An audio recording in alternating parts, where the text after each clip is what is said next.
Doesn't it look like I'm in an actual forest?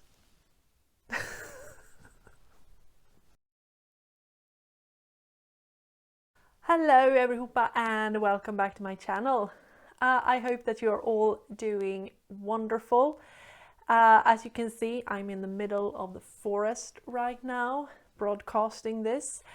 And last video I did had a really heavy topic, so today I decided to go a little more light-hearted, and we are actually going to take a look at some of the Nordic folklore creatures that are found in Disney's Frozen from 2013 and Frozen 2 from 2019. Welcome. Also, spoilers. Frozen is a bit of a cultural phenomenon at this stage, and it's originally inspired by Danish author H.C. Andersen's fairy tale The Snow Queen. And I mean somewhat inspired, like a bit inspired. It takes place in a fictional country heavily influenced by southwestern Norway, and it actually helped boost regional tourism. Now, I am not here to provide a review of these films, and neither will I be discussing how much they actually do match Andersen's original story. And neither I won't be looking at environments, and I won't be looking at like costume design and things like that. What I'm saying is that this video is not about historical correctness in a Disney film. My focus will be on two of the types of magical creatures that the characters encounter. The first being the trolls from the first film and the Nook from the sequel. Because these are actually creatures that are lifted directly from Nordic folklore. And I want to take a look and discuss what are these creatures really and how does that reflect in the film. As a person who has done museum work with Nordic culture and folklore for like a decade now, I would say, I take every chance that I get to talk about this topic. But also I will try to provide as much context as I can and that will fit into the video as possible when talking about these creatures. In the mid to late 1800s, Nordic as well as Western society was becoming increasingly urban, but at the same time experiencing a boom in national romanticism. Scholars at universities were concerned regarding preservation of that authentic folk culture. They worried that regional practices, fashions, stories and beliefs were at risk of disappearing as more and more people moved into towns and cities.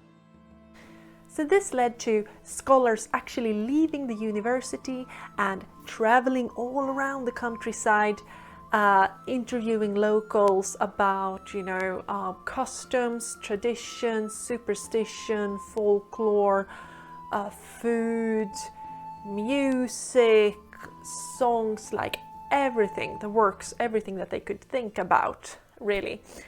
And then they would return to university and compile all of this information and sometimes sort it by region and sometimes not sort it by region, or sometimes just present it as a package.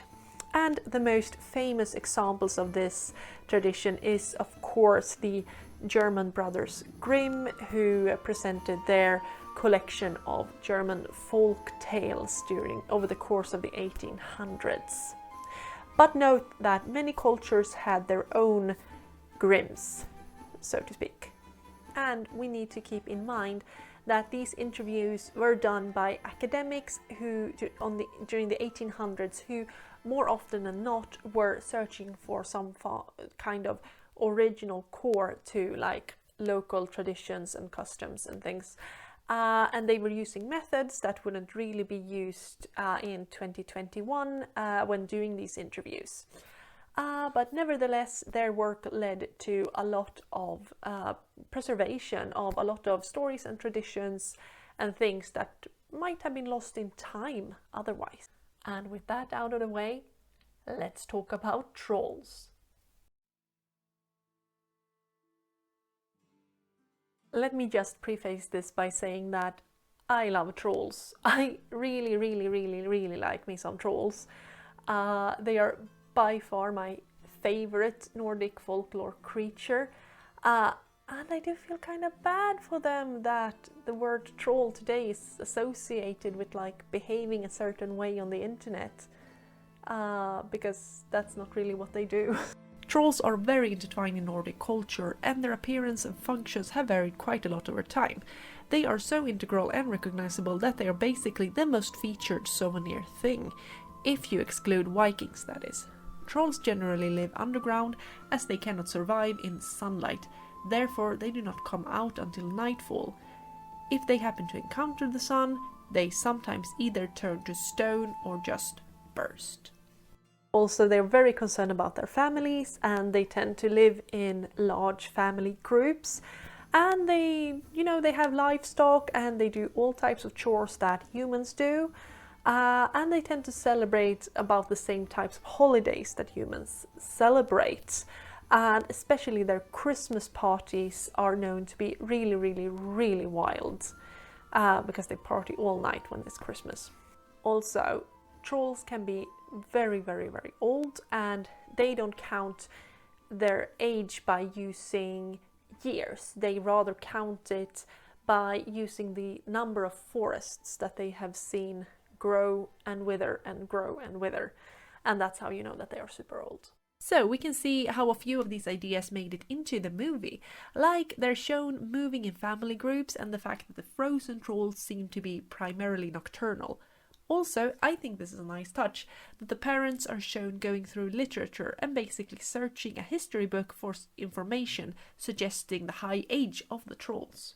Now we're getting into something, because trolls are, if you look at actual interviews from the time, often described as very human-like, but usually even more beautiful than your average human. And usually they're wearing some, nice jewelry and nice clothing and everything. They're very, very concerned about their appearance. However, that is not how they are depicted in art.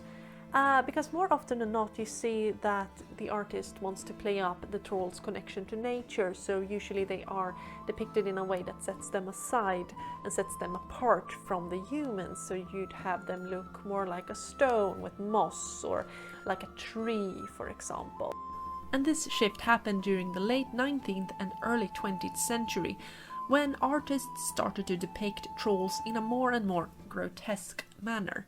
Most famously, we have Norwegian artist Theodor Kittelsen and Swedish artist John Bauer.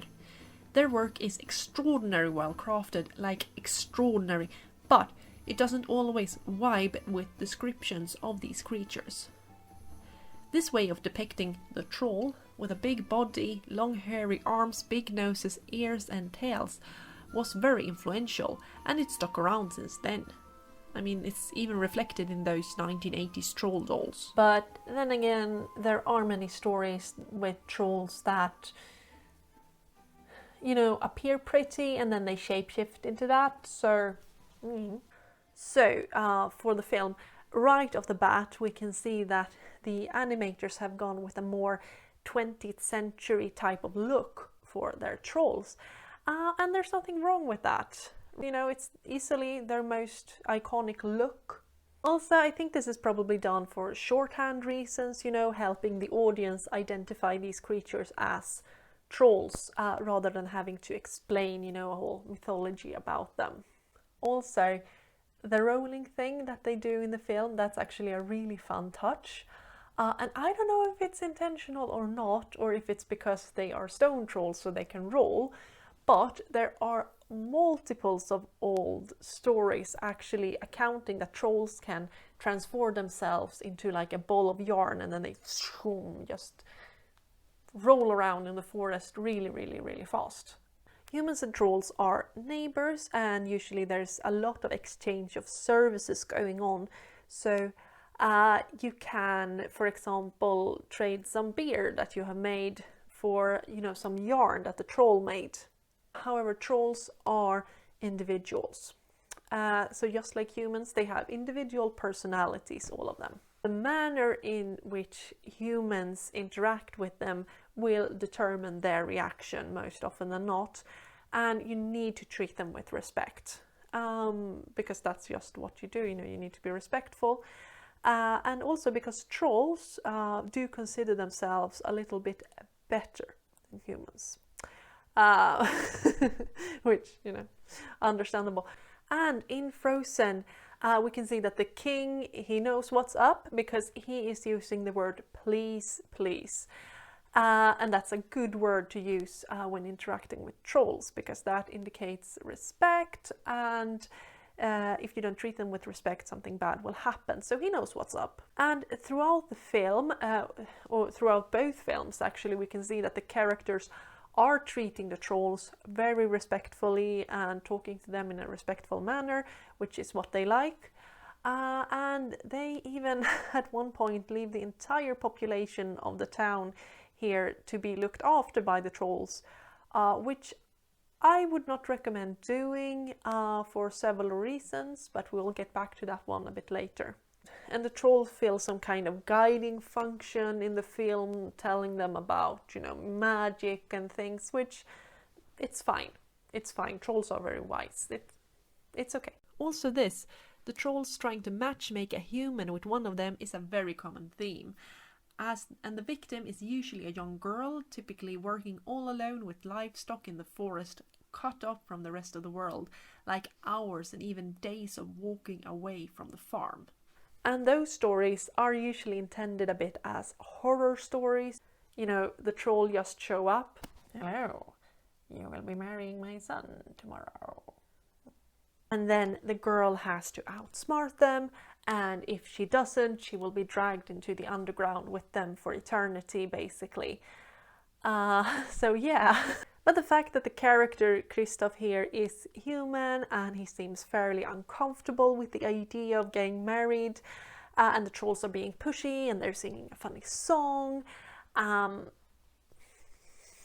that makes it play more as a joke in the film, and it's a family film as well. But this type of story is actually based on like folklore horror, basically. So, points for including a troll wedding scene, even though it's played for laughs. Now we're going to talk about theft, because trolls have a tendency to steal. They steal food and they steal drink and, you know, whatever. And it's back in the olden days, it was very convenient to say, oh, the trolls took the beer, I don't know where it went. But one thing that they do steal as well is humans.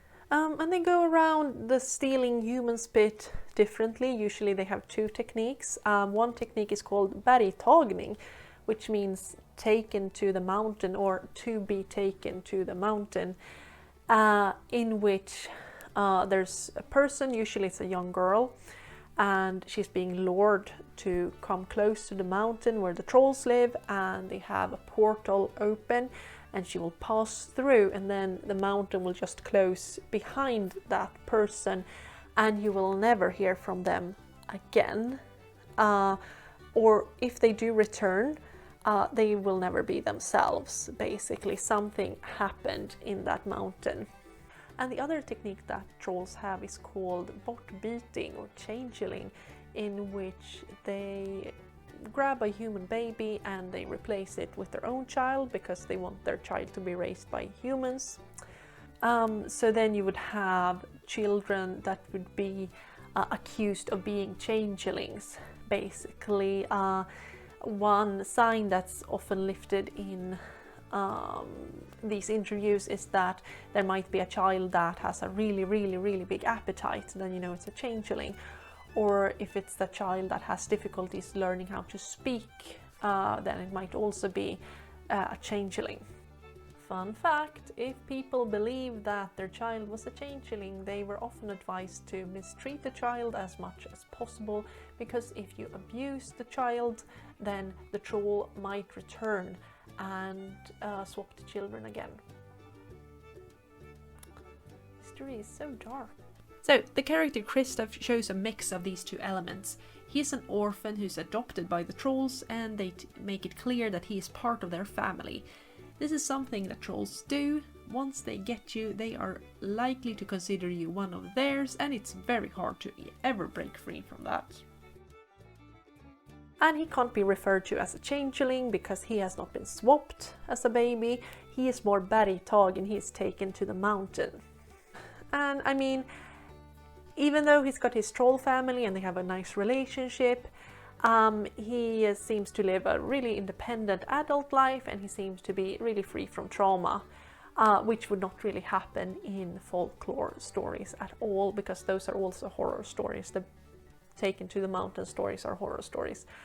But I mean, this is a family film, and I think it's a quite a fun touch. And I don't know if it's, you know, based on that they knew about these stories or if they thought it would fit the story. But nevertheless, it is a play on old Nordic ideas, and it's quite fun. I like it. It's fun for a family thing.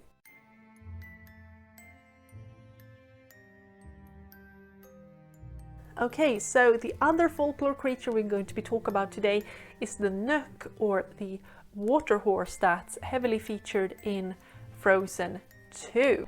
And let's just say that they have taken a bit more liberties with this one.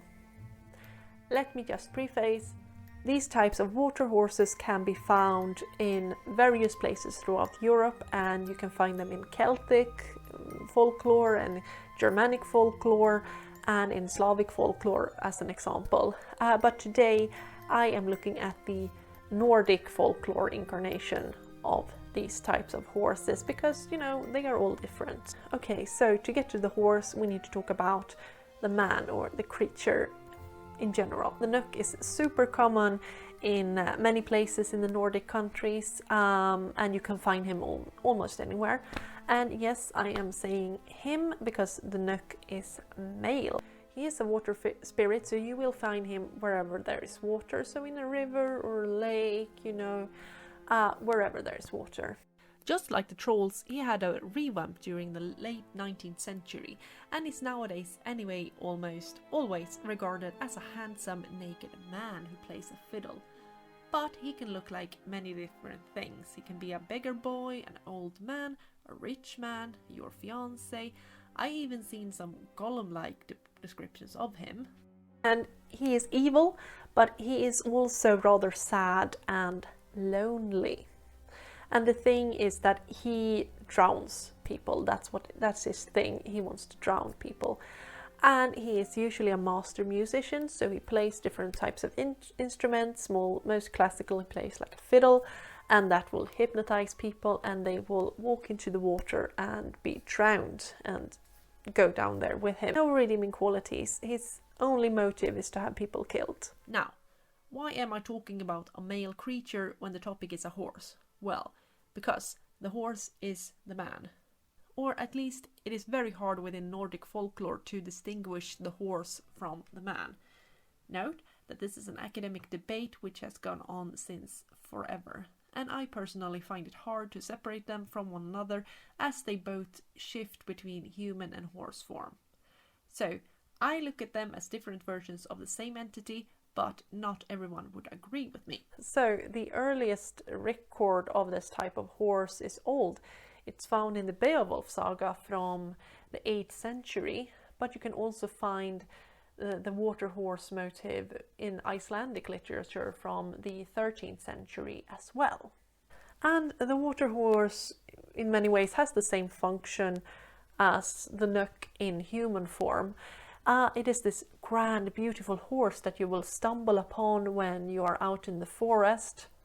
And it can have almost any color. Basically, it can be brown or white or black, or I've seen it recorded as blue even as well, or spotted or piebald or skewbald, you know, any horse color. And once a person has spotted this horse, they will have like an overwhelming desire to ride it. So they will climb on the back of the horse, and once they have done that, the horse will just take off really, really, really quick, and then jump into the water and just make sure that that person drowns. And the horse can even stretch out its back, so it can become really, really, really long, like a dash hound almost. It's got that function if there are many people who want to ride it at once, or many children. And once everyone's up on the back of the horse, it will do the same thing. It will just run off and jump into the water and drown everyone in this dark lakes. And this makes the Nook a rather terrifying creature because all it wants to do is to search for more and more victims, really. So my number one advice when it comes to the Nook is do not ride the horse, it will murder you. It takes no prisoners and it's only there to cause harm. On that note,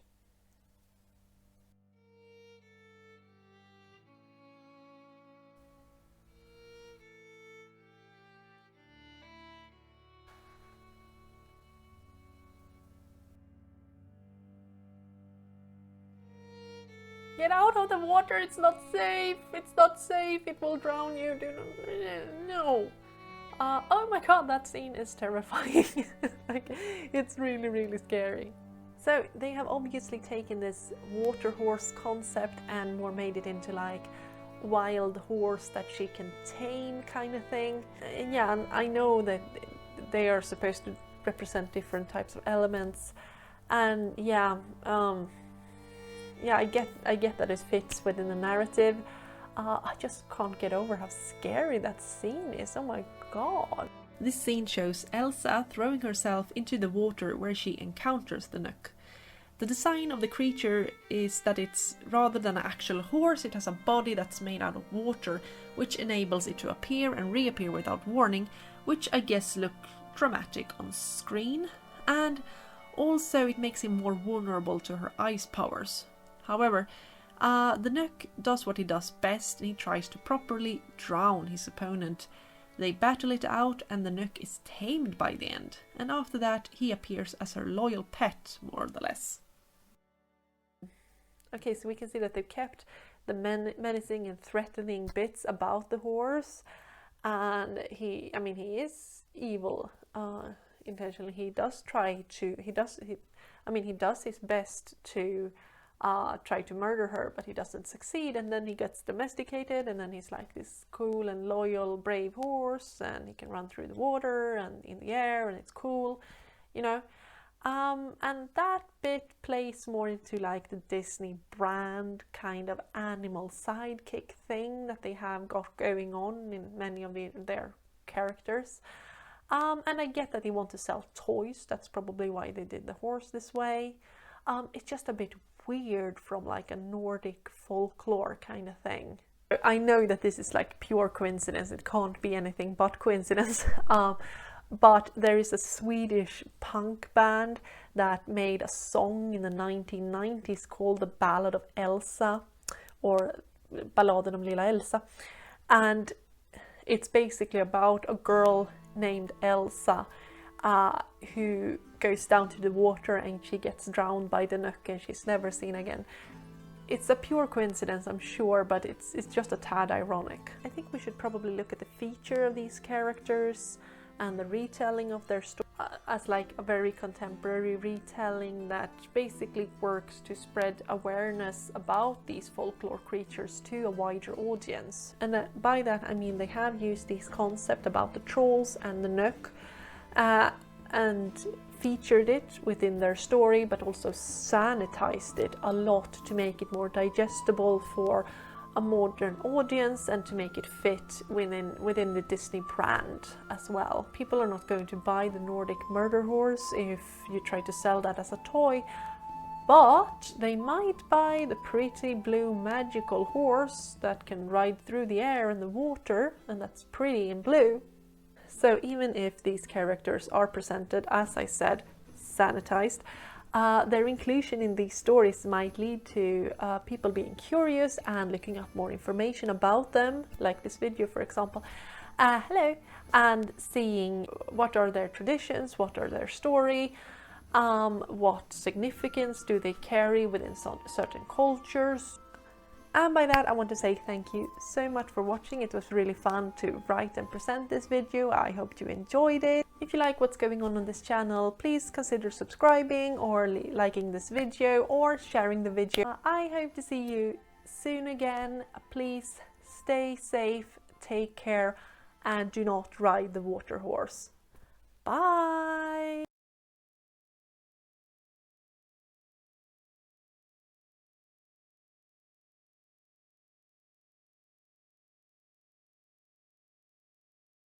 And this led to, wait, the neighbor's running around. You done? Done running? No? Okay, thank you. No, he's going back up.